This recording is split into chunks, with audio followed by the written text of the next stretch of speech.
Vocês não sabem que os santos irão julgar o mundo? Assim sendo, se vocês vão julgar o mundo, por que é que não podem decidir nem mesmo essas causas menores, sem importância entre vocês? Vocês não sabem que nós, os santos, julgaremos até mesmo os anjos? A paz do Senhor Jesus, gente, hoje nós vamos ler capítulo 6 de 1 Coríntios, amém? Vamos ler então? Está escrito assim, ó. Se algum de vocês tem alguma coisa contra outro irmão, como se atreve a ir à justiça e pedir a um tribunal pagão que decida a questão, em vez de levá-lo aos santos, o povo de Deus, né? Tá falando. Olha aí. Para decidirem quem de vocês está certo. Vocês não sabem que os santos irão julgar o mundo? Assim sendo, se vocês vão julgar o mundo, por que é que não podem decidir nem mesmo essas causas menores, sem importância, né? Entre vocês, vocês não sabem que nós, os santos, julgaremos até mesmo os anjos? Olha aí, portanto, ele está falando, vocês deveriam ser capazes de resolver seus problemas aqui na Terra com tanta facilidade, né? Por quê? Por que então ir a juiz de fora, que nem mesmo são da igreja, para resolver uma questão entre irmãos?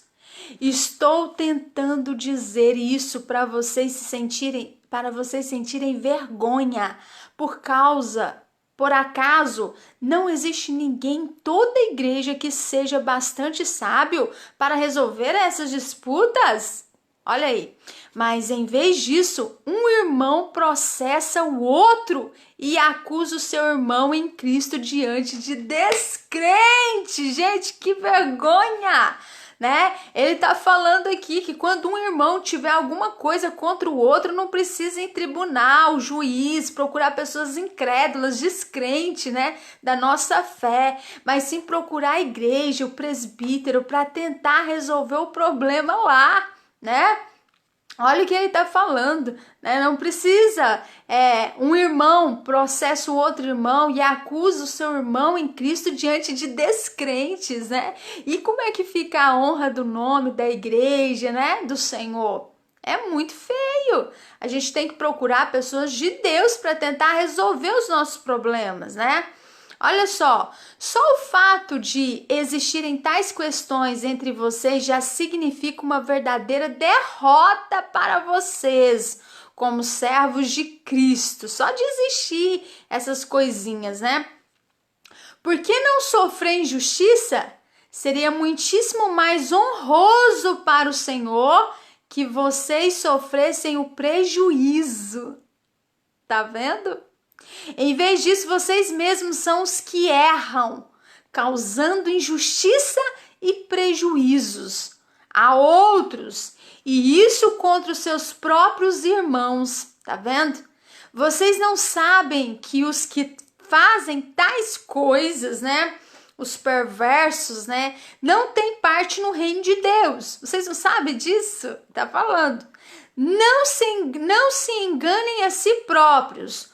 Os imorais, os adoradores de ídolos, os adúlteros, os homossexuais e efeminados, os ladrões, os gananciosos, os bêbados, os caluniadores e os salteadores não terão parte no reino de Deus. Gente, isso é o apóstolo Paulo falando, né? Olha, ele tá falando até de homossexuais e afeminados, né? E eu fiquei sabendo agora que o Papa tá liberando aí, né? Tá indo contra um princípio bíblico, né? Gente, não dá para acreditar nisso, né?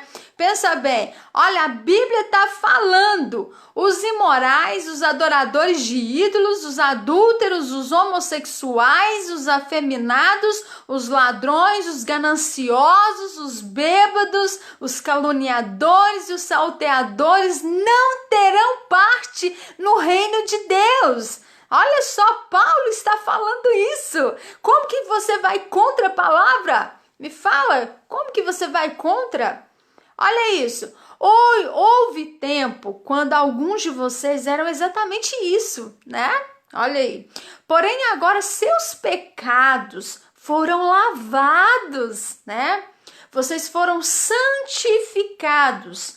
Isto é, vocês estão separados para Deus agora. Seus pecados foram, né, purificados, né, e justificados no nome do Senhor Jesus Cristo e no Espírito do nosso Deus. Olha o tanto que o nome de Jesus é poderoso para salvar, para perdoar, para nos dar vitória, né?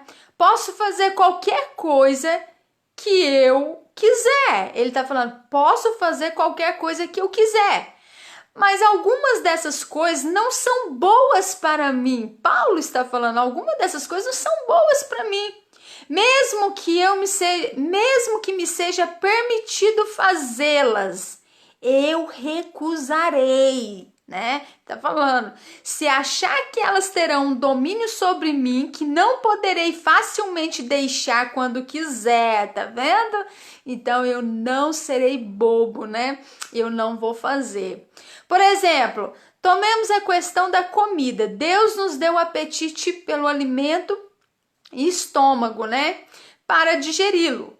Não pense no comer como uma coisa importante, pois dia virá quando Deus acabará tanto com o estômago quanto com o alimento. Já a imoralidade sexual nunca está certa. Nossos corpos não foram feitos para isso, mas sim para o Senhor, né? Para glorificar ao Senhor Jesus, glorificar o nome do Senhor. E o Senhor deseja ser o dono do nosso corpo. Olha que lindo, né? Ou seja, o nosso corpo é o templo do Espírito Santo. Olha só o que ele está falando, né? E o Senhor deseja ser o dono do nosso corpo. E Deus, pelo seu poder, ressuscitará os nossos corpos dentre os mortos, tal como ressuscitou o Senhor Jesus. Tá vendo? Então, a gente tem que,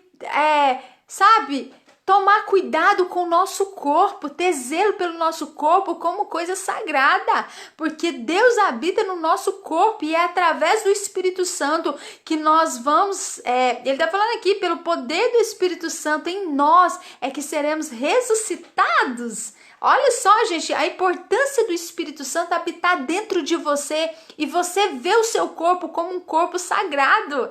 Você já parou para pensar nisso? Já a dimensão, o entendimento disso, né? Tem que parar para pensar. Ó, vocês não sabem que os seus corpos são na realidade membros de Cristo? Ele está falando. Assim, poderia eu ser membro de Cristo e unir-me a uma prostituta? De maneira nenhuma, ele está falando, né? Olha só o que ele fala. Vocês não sabem que se um homem se unir a uma prostituta, é um corpo com ela? Olha aí, porque está escrito, os dois se tornam uma só pessoa.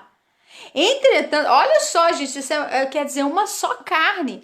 Entretanto, se vocês se unirem ao Senhor, vocês se tornam um espírito com Ele. Olha isso. Eis porque eu digo, fujam da imoralidade sexual. Nenhum outro pecado atinge o corpo como esse. Ele está falando, nenhum. Quando vocês cometerem esse pecado, é contra o seu próprio corpo que vocês estão pecando. E vocês não sabem que vocês são moradas de Deus, então o nosso corpo é sagrado, é santo, é morada do Espírito Santo. Por isso a gente tem que rejeitar toda imoralidade sexual, todo pecado, né? Será que vocês não sabem que o seu corpo é morada do Espírito Santo e que Deus lhes deu? Seu próprio corpo não lhes pertence, porque Deus comprou vocês por preço elevado. Portanto, glorifiquem a Deus com o seu corpo. Aleluia, gente! Glórias a Deus! Esse foi o capítulo 6 de 1 Coríntios. Tchau, tchau, gente!